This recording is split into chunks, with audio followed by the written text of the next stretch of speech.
When it comes to Trump and Russia, Possible ties between the Trump campaign and Russia.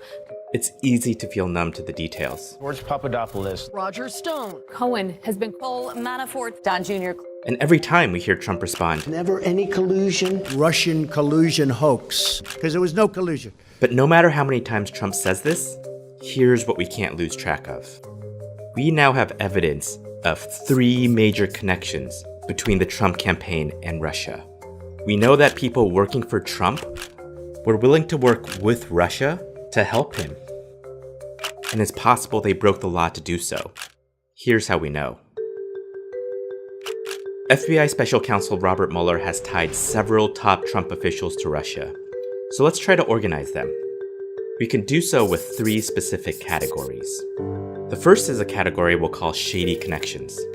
Years before Trump's 2016 run, his campaign manager Paul Manafort had several problematic connections with Russia. He had worked for Ukraine's pro-Russian political faction, making tens of millions of dollars. He owed $10 million to a Russian oligarch named Oleg Deripaska. And then during the 2016 campaign, he allegedly gave polling data to a man named Konstantin Kalibnik, who has ties to Russian intelligence. Manafort left the campaign in August 2016, and he's now in prison for laundering $30 million and hiding it from the US government. We can call the second category Russian intel.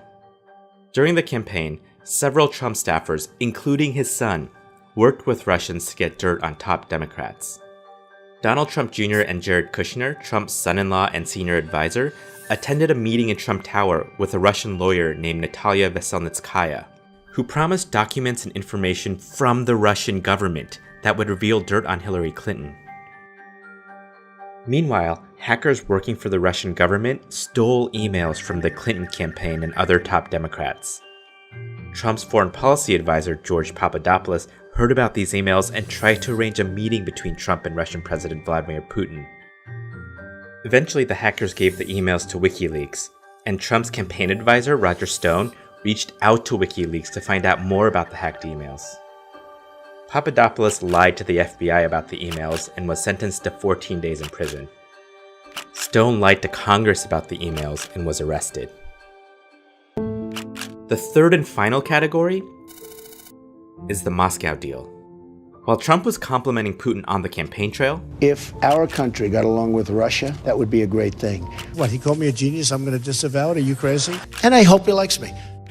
Trump was also negotiating a real estate deal in Moscow, and the person who negotiated the deal for him was his personal lawyer, Michael Cohen. But here's the important detail. Cohen needed someone to grease the wheels, so he emailed Putin's press secretary, Dmitry Peskov. The deal didn't end up going through, but if it had, it would have made Trump a lot of money, which is why Cohen kept Trump updated on these negotiations.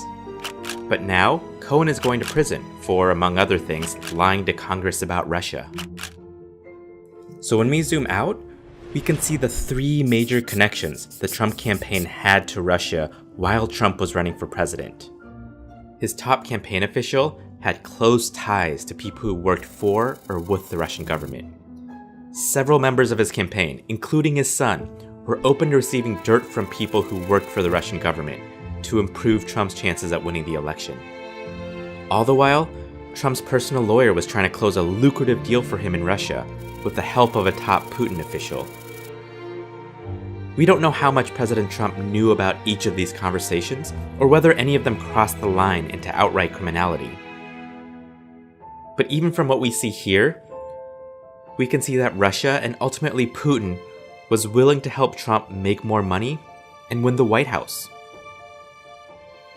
And the people working for Trump were open to Russia's help.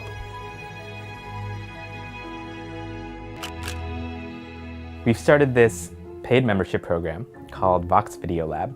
When you sign up, you support our journalism, but you also get access to some really cool exclusive content, kind of behind the scenes of what we work on. So you can join at vox.com/join. And thank you.